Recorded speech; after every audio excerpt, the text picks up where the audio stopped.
पहले प्रेमिका की हत्या, फिर फेसबुक लाइव कर खुदकुशी, क्या है पूरा मामला? अगर अंकित ने और इंस्टाग्राम लाइव करने के बाद खुदकुशी नहीं कर ली होती तो उसकी उम्र द 15 जून को 22 साल हो जाती। द 13 मई की शाम आत्महत्या से महज 23 घंटे पहले उसने अपनी कथित प्रेमिका निवेदिता की उसी पिस्तौल से हत्या कर दी जिससे उसने खुद के सिर में गोली मारी। निवेदिता सिर्फ 20 साल की थी। द 12 मई की शाम निवेदिता को गोली मारने के बाद से अंकित फरार थे। उन्होंने अपना फोन नंबर बंद कर लिया था। पुलिस उनकी तलाश कर ही रही थी, तभी द 13 मई की शाम वे अपने सोशल मीडिया प्रोफाइल पर लाइव आए। उन्होंने निवेदिता की हत्या की बात को कबूल किया। लाइव के दौरान उन्होंने एक पिस्तौल अपने सिर के पास रखी और कहा कि वो खुदकुशी करने जा रहे हैं। इसके बाद लाइव बंद हो गया। खुदकुशी से ठीक पहले अंकित ने अपनी लोकेशन अपनी बहनों को भेजी थी।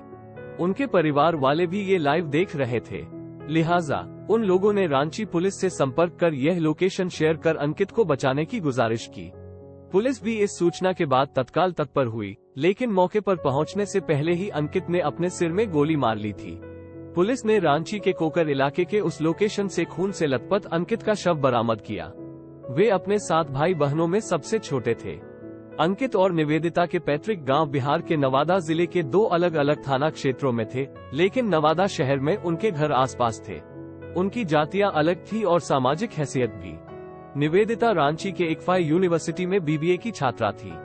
वो यहाँ के हरमू इलाके के एक निजी हॉस्टल में रहकर पढ़ाई कर रही थी। अंकित ने उसकी हत्या उसी हॉस्टल के पास सिर में गोली मारकर कर दी थी। इस हादसे में निवेदिता की एक सहेली भी घायल हुई जिनका इलाज चल रहा है। अरगोड़ा थाना रांची के प्रभारी विनोद कुमार ने मीडिया को बताया कि द 12 मई की शाम निवेदिता को तब गोली मारी गई जब वो अपनी एक सहेली के साथ हॉस्टल लौट रही थी। अंकित पैदल ही निवेदिता के पास आए और उनके सिर में नजदीक से गोली मार दी। इसके बाद निवेदिता को घायल अवस्था में इलाज के लिए राजेंद्र आयुर्विज्ञान संस्थान रिम्स ले जाया गया, जहां उन्हें मृत घोषित कर दिया गया। इस मामले में निवेदिता के पिता के बयान पर अंकित के खिलाफ हत्या की रिपोर्ट दर्ज की गई है। विनोद कुमार ने कहा, निवेदिता के परिजनों ने अंकित पर हत्या का शक जाहिर किया था।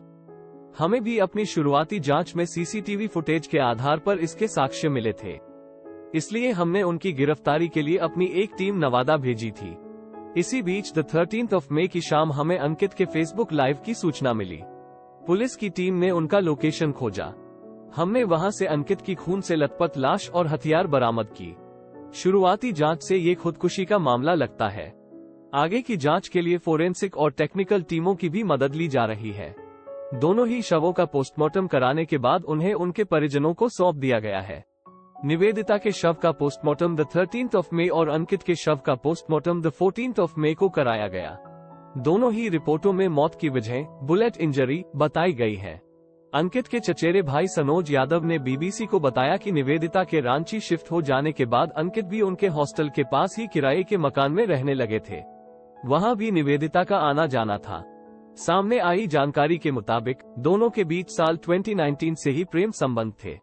सनोज का कहना है, ये बात उनके परिवार को पता थी और लड़की के परिवार वालों को भी इसकी जानकारी थी।